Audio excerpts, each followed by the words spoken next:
என் அன்பு வணக்கம். இன்றைக்கி ரொம்ப இன்ட்ரெஸ்டிங்காக டொமேட்டோ கிரேவி தான் பண்ண போகிறோம். ஒரு வித்தியாசமாக இருக்கும், சூப்பராக இருக்கும். அதாவது ட்ரை ப்ரான் வச்சு தான் பண்ண போகிறோம். அதுக்கு தேவையான பொருட்கள் என்னென்னு பார்த்துடலாம்.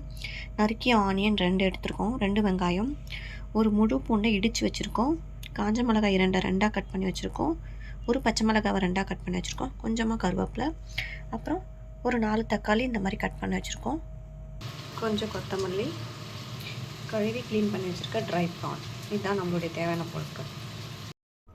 ஸோ கேஸ் ஆன் பண்ணி ஒரு கடாய் வச்சுக்கலாம். கடாய் நல்லா காஞ்சதுக்கப்புறம் எண்ணெய் ஊற்றிக்கலாம். எண்ணெய் நல்லா காஞ்சதுக்கப்புறமா சீரகம் போட்டுக்கலாம். ஸோ சீரகம் ரொம்ப நல்லது உடம்புக்கு, உடம்பு சீராகவும் வச்சுக்கும் சீரகம் நல்லா பொரிஞ்சதுக்கப்புறமா ட்ரை ப்ரானை போட்டு நல்லா பொரிச்சிக்கலாம் இதோடு சேர்த்து. அதுக்கப்புறமா கொஞ்சமாக கருவேப்பிலை போட்டுக்கலாம், கறி லீஃப் போட்டு, அதுக்கப்புறம் பச்சை மிளகாய் 2ஆக உடச்சி வச்சுருக்கோம், ஒரு பச்சை மிளகாவை அதை நல்லா ஃப்ரை பண்ணி எடுத்துக்கலாம். அவ்வளோதான், இந்த மாதிரி எல்லாத்தையுமே நல்லா ஃப்ரை பண்ணிக்கலாம். ஸோ இப்போ நம்ம பூண்டு ஆட் பண்ணிக்கலாம். இடித்து வச்சுருக்க பூண்டு, நறுக்கிய ஆனியன் ஆட் பண்ணிக்கலாம். இந்த மாதிரி ஆட் பண்ணிக்கலாம், ரொம்ப சூப்பராக இருக்கும். அனல் கம்மியாக வச்சுட்டு செய்யுங்க. கொஞ்சமாக உப்பு ஆட் பண்ணிக்கலாம். உப்பு போட்டோன்னா கொஞ்சம் சீக்கிரமாக வதங்கும், அதனால் வேண்டி தான் உப்பு போட்டோம் நம்ம. ஸோ உப்பு போட்டுட்டு நல்லா வதக்கி கொடுத்துடலாம். பாருங்கள், ஆல்மோஸ்ட் நல்லாவே வதங்கிடுச்சு. இப்போ நம்ம காஞ்ச மிளகாய் ஆட் பண்ணிக்கலாம். 2 காஞ்ச மிளகாவை 2ஆக உடச்சி வச்சுருக்கோம். ஸோ அதையும் நல்லா அப்படி கலரிக்குங்க, அப்படி இப்படி திருப்பி போட்டு கலரிடுங்க காஞ்ச மிளகாவை. அதுக்கப்புறம் அகெயின் கொஞ்சம் கருவேப்பிலை போட்டுக்கலாம். அதுக்கப்புறம் கட் பண்ணி வச்சுருக்க தக்காளி எல்லாத்தையுமே ஆட் பண்ணிக்கலாம். அனல் கம்மியாக வச்சுட்டு செய்யுங்க. தக்காளி எல்லாம் ஆட் பண்ணி நல்லா மிக்ஸ் பண்ணி கொடுத்துருங்க. ஸோ இந்த மாதிரி செஞ்சு கொடுங்க, சூப்பராக இருந்துச்சு. நான் ட்ரை பண்ணேன், அதனால தான் உங்களுக்கும் செஞ்சு காமிக்கிறேன். கொஞ்சமாக மஞ்சத்தூள் ஆட் பண்ணிக்கலாம்.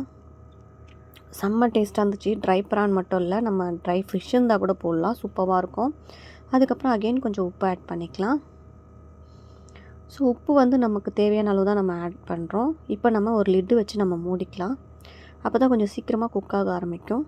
ஸோ இப்போ நான் ஓப்பன் பண்ணி காமிக்கிறேன். ஆல்மோஸ்ட் நல்லா குழஞ்சிருக்கு பாருங்கள் தக்காளி. ஸோ அதுக்கப்புறம் காரத்துக்கு ஏற்ற மாதிரி மிளகாய்த்தூள் ஆட் பண்ணிக்கலாம். எனக்கு எவ்வளோ தேவையோ காரம், அதுக்கேற்ற மாதிரி நான் மிளகாய்த்தூள் ஆட் பண்ணியிருக்கேன். ஸோ எல்லாத்தையுமே நல்லா மிக்ஸ் பண்ணி கொடுத்துடலாம். மிக்ஸ் பண்ணிவிட்டு கொஞ்சமாக தண்ணி ஆட் பண்ணிக்கலாம். ஒரு 1/4 டம்ளர் தண்ணி ஆட் பண்ணிக்கலாம். ஆட் பண்ணி நல்லா மிக்ஸ் பண்ணி கொடுத்துருங்க. நல்லா குக் ஆகட்டும். ஸோ அனல் கம்மியாக வச்சுட்டே பண்ணுங்கள். அவ்வளோதான், ஆல்மோஸ்ட் குக் ஆகிடுச்சு. நம்மளுடைய dry prawn with tomato gravy சூப்பராக ரெடி ஆகிடுச்சு. கொஞ்சமாக கொத்தமல்லி தூவிடுங்க.